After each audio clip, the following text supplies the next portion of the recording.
আজি সদৌ অসম বিদ্যালয়সমূহৰ চতুৰ্থ শ্ৰেণীৰ কৰ্মচাৰী সন্থাৰ শিৱসাগৰ জিলাৰ এখন গুৰুত্বপূৰ্ণ সাধাৰণ সভা অনুষ্ঠিত হৈ যায় আৰু উক্ত সাধাৰণ সভাত সিদ্ধান্ত গ্ৰহণ কৰা হয় যে আমাৰ শিৱসাগৰ জিলাত তথা সমগ্ৰ অসমৰ যিসমূহ চতুৰ্থ বৰ্গৰ কৰ্মচাৰী আছে তেওঁলোকৰ যিসমূহ সমস্যা সেই সমস্যাৰ ওপৰত আমি আলোচনা কৰা হয় আৰু সমস্যাসমূহ কেনেদৰে সমাধান কৰিব পৰা যায় সেইসমূহতো আলোচনা কৰা হয়। বিশেষকৈ কেইদিনমানৰ আগৰ পৰাই ইতিমধ্যে চৰ্চা হৈ আছে যে নৈশ প্ৰহৰীৰ যিটো দায়িত্ব বাধ্যতামূলকভাৱে সেইটো আচলতে চৰ্চা চলি আছে আৰু বিভিন্ন জিলাত ইতিমধ্যে তেনেকুৱা সময় নৈশ দায়িত্ব পালন কৰিবলৈ ইতিমধ্যে জাননী প্ৰকাশ কৰিছে আৰু সেই সন্দৰ্ভতে আচলতে আমাৰ আজি এই সভাখনৰ মুখ্য যি উদ্দেশ্য আছিল সেই উদ্দেশ্যসমূহ তেনেকুৱা ধৰণৰ যিহেতু নৈশ চকীদাৰ কৰাৰ লগে লগে আমাৰ কিছুমান অসুবিধা আহি পৰে। সেই অসুবিধাসমূহ যদি চৰকাৰে দূৰ কৰিবলৈ তেওঁলোকৰ চেষ্টা কৰিব লাগে, যিহেতু নৈশ চকীদাৰ কৰাটো এজন মানুহৰ কাৰণে সম্ভৱ নহ'ব পাৰে। 24 ঘণ্টা ডিউটি এজন মানুহে কেতিয়াও কৰিব নোৱাৰে আৰু 24 ঘণ্টা ডিউটি কৰিবলৈ হ'লে এজন মানুহ যন্ত্ৰলৈ ৰূপান্তৰিত হ'ব লাগিব।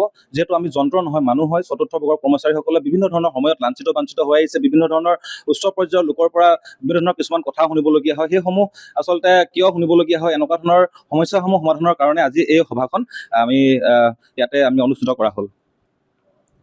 যিহেতু আমাৰ যি নৈশ চকীদাৰ অতিৰিক্তভাৱে যি দায়িত্ব দিছে সেই দায়িত্ব পালন কৰাৰ আগতে প্ৰথমতে আমাৰ যিসমূহ চেলাৰী সেইটো চাব লাগিব। মাহেকীয়া আমাৰ যিটো আমাৰ দিয়ে সেইটো কাৰণে আচলতে 24 ঘণ্টা ডিউটি কৰাটো কোনোবা সম্ভৱেই নহয় আৰু নৈশ পহৰা দিবলৈ হ'লে চৰকাৰে নতুনকৈ নিযুক্তি তেওঁলোকে তাত পহৰা দিয়াৰ ব্যৱস্থা কৰক, তাত আমি আদৰণি জনাম। যদি 24 ঘণ্টা ডিউটি কৰে তেতিয়া আমাৰ এটা পৰিয়াল আছে, আমাৰ জীৱনৰ প্ৰতি এটা ভাবুকি আহিব পাৰে। সেই ভাবুকিসমূহ বা আমাৰ পৰিয়ালসমূহ কেনেধৰণে পৰিচালিত হ'ব সেই কথাও তেওঁলোকে চিন্তা কৰিবলগীয়া কথা আছে।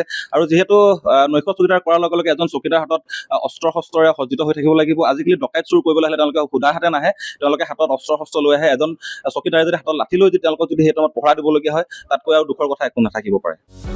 যিকোনো খবৰৰ বাবে যোগাযোগ কৰক আমাৰ এই নম্বৰত 9181 307 2221।